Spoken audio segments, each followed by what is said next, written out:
He told me that something was trying to take my breath. Something evil was trying to take my breath, and it was on top of me. And that he ripped it off of me and said, "In the name of Jesus, get off of her. Get off of her." And I didn't even know what had happened.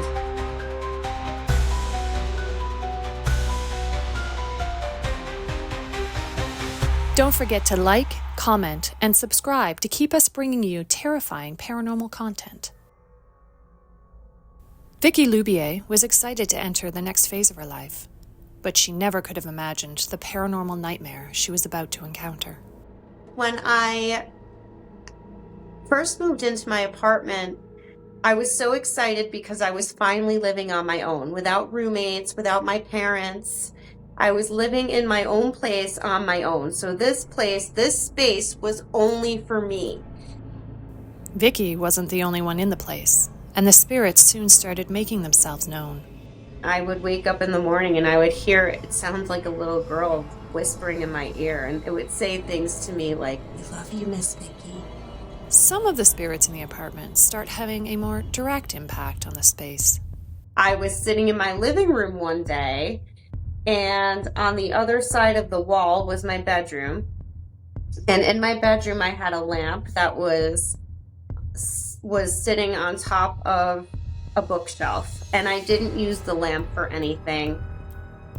And I was sitting in my living room, and all of a sudden I hear something fall to the floor in the bedroom, and I'm the only person in the apartment. And so it fell to the floor. I went into my bedroom and I picked up the lamp. It had a dimmer switch on it, which it probably shouldn't have had on it. And so I just never used the lamp because I thought, well, I don't really want to melt the shade. I just never used it, and it wasn't even plugged in. I feel like it fell because something was trying to get my attention. I feel like the apartment spirits were saying, "This lamp isn't safe, so we don't want you to use it." And since I am a believer in house spirits, I picked up the lamp and I said, "I'm sorry, I'll get rid of it." So I took it outside to the dumpster and I threw it in the dumpster. And after that, I always kind of felt like there was some kind of presence in the apartment. Obviously, I was like, well, something's here. I assumed it was benevolent. But everything changed when Vicki started dating her new boyfriend, Jack. We met on a dating website. I always had this very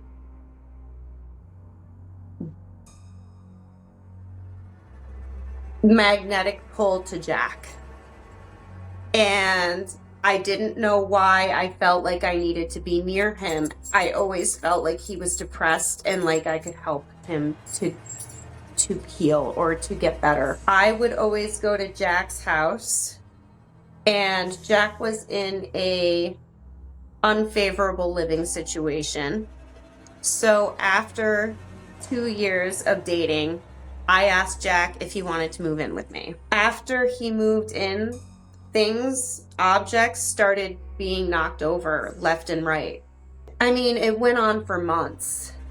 I couldn't understand why the spirits were trying to get our attention.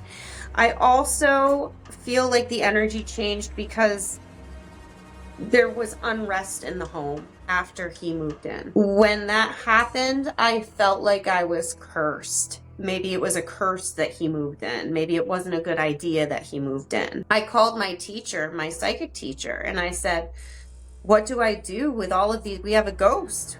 What do I do with all of these things being knocked over?"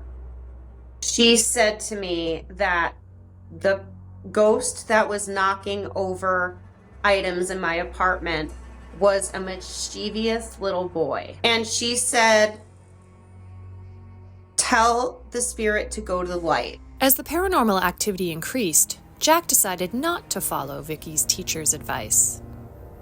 Jack would get upset with the spirits and he would yell at them and swear at them. And I would say, "Yeah, Jack, that's gonna help." I feel like the spirit didn't like Jack. I feel like the spirit would get upset when Jack would swear at it. And I also feel like the spirits didn't want him in my life or there.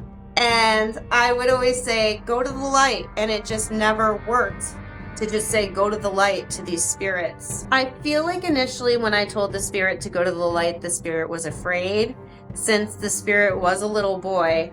Instead of the spirit leaving, his behavior became more extreme. It was getting worse. It did ramp up. We were standing in our kitchen and we had one of those Brita water pitchers, the stainless steel one, the really nice one. And something came by. It was full of water too. Something came by and knocked it off the counter with such force that it landed on the floor and cracked. As the activity starts ramping up, I became sick. I was having a lot of sinus problems. I was having a lot of lung problems, a lot of allergy related problems. So my health was not the best and my spirit was being squashed. Vicki and Jack investigated what could be causing Vicki's health issues and made an alarming discovery. I found out there was black mold in the apartment, and that's why I was getting so sick all the time. You could see it on the walls. It almost looked like soot on the walls, but we didn't have a fireplace.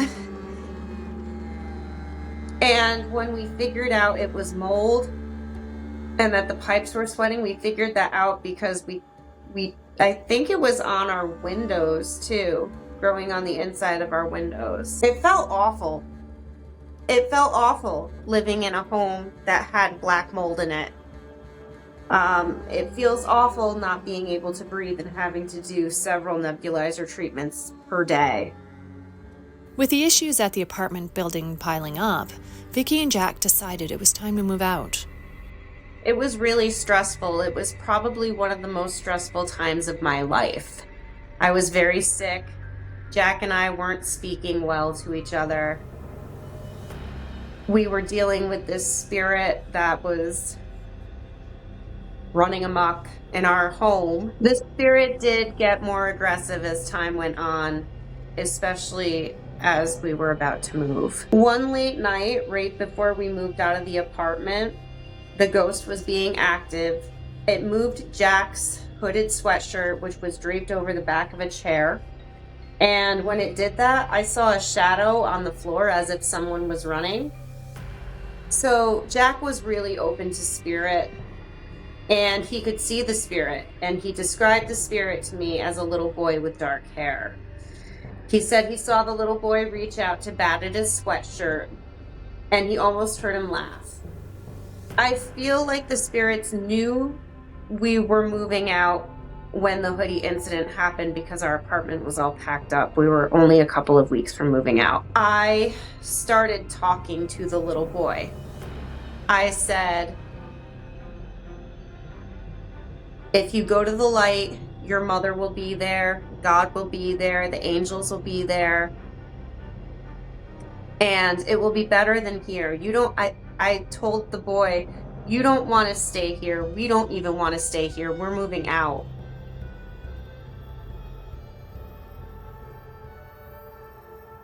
I didn't feel anything shift or change right away until the next day when I took a nap.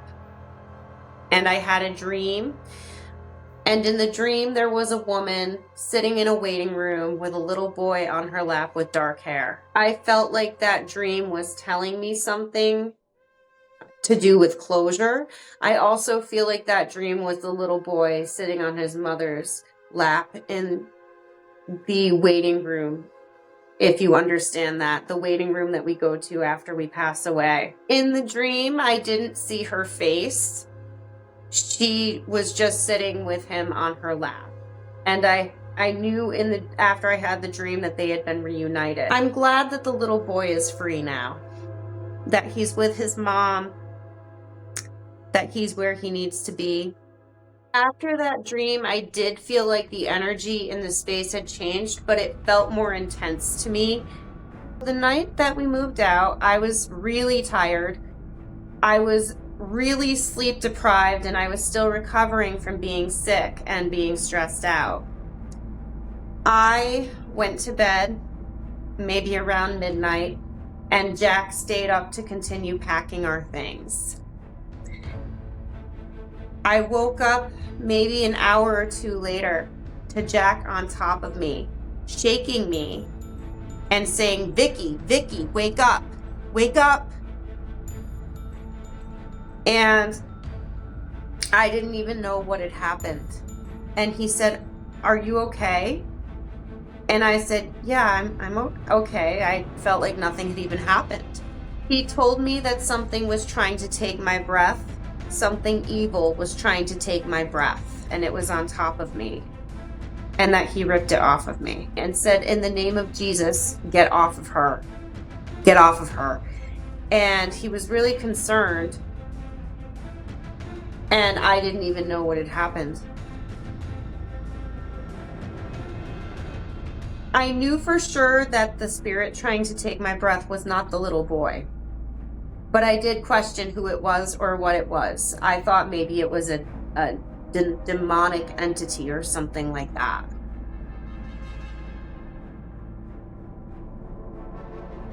I think the kidnapper ghost was angry and trying to get revenge on me. Your breath is the flow of life to you and through you. Your breath is your spirit. It's your part of your spirit.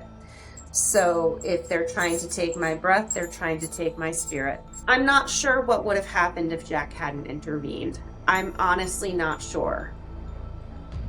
Knowing that the paranormal could potentially attack you or hurt you is a really scary feeling because it's something that you can't see. It's something that you can communicate with, but it's something that you can't really control. And it also makes you rethink, who am I calling in for protection?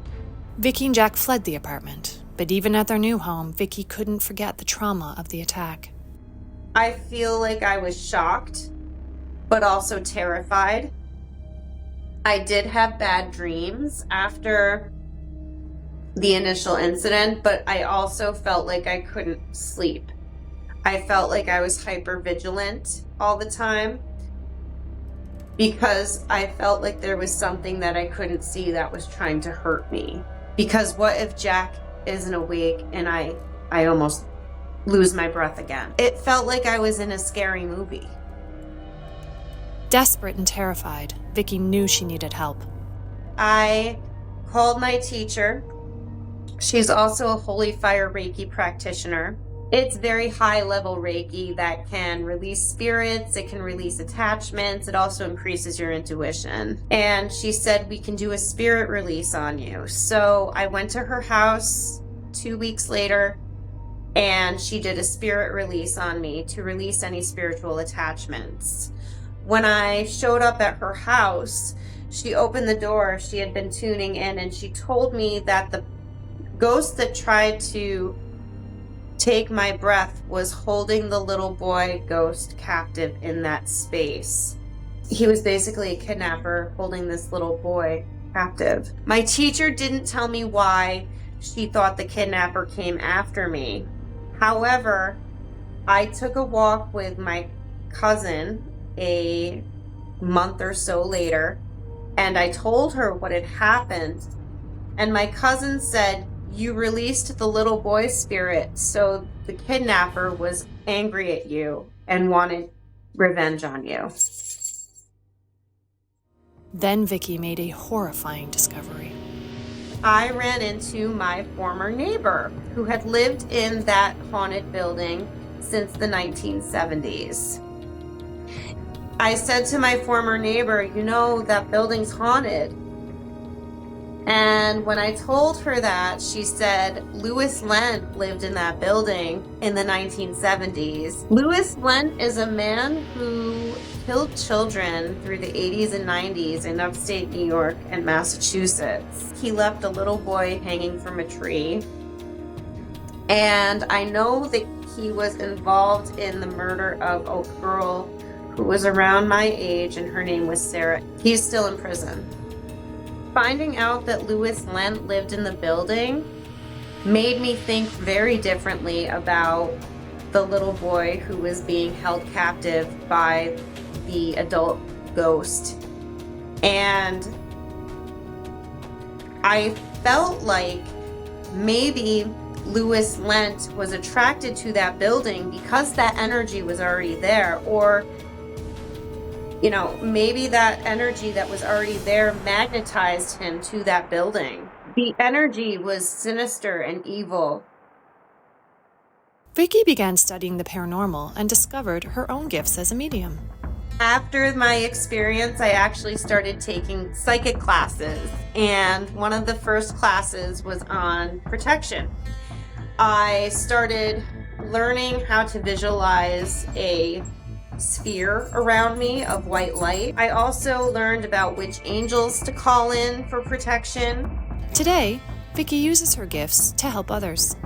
Now I feel like the work that I'm doing spiritually is purposeful, and I feel like I'm living my purpose. I do think that my experiences in that apartment, though they were traumatic, though it was a tough time, I do think that they were tied into my journey of becoming a medium, and also tied into my healing journey as well.